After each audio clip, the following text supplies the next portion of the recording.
हिंगणघाटच्या Wadner Jalaram cortex जिनिंगच्या वजन काट्याचा घोळाचा आरोप वडनेर शेतकऱ्यांनी तहसील कार्यालयावर धडक दिली आणि कृषी उत्पन्न बाजार समिती आणि पोलीस स्टेशनला त्याबाबतचं निवेदन दिलेलं आहे। जिनिंगमध्ये शेतकऱ्यांची नियमित लूट करणाऱ्यांवर कारवाई करण्याची मागणी या माध्यमातून करण्यात आली आहे। किलो कमी भरला तुझा? 25 किलो जास्त भरला आहे गाडी, इथं कमी भरला। इथं पूर्ण गाडी किती भरली होती? दोन्ही पट्टे आहे का तुझ्याकडे?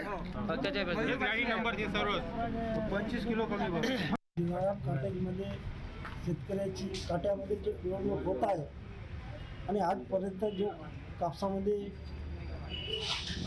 कपात आलेली आहे, भरून मापून दिलेला कापूस त्या काट्यावर 50, 60, 100 किलो असा नेहमी कमी भरत असतो। आजपर्यंत केलेल्या खरेदीमध्ये ज्या ज्या शेतकऱ्याचा नुकसान झालेलं आहे त्यांना योग्य ते मोबदला मिळाला पाहिजे।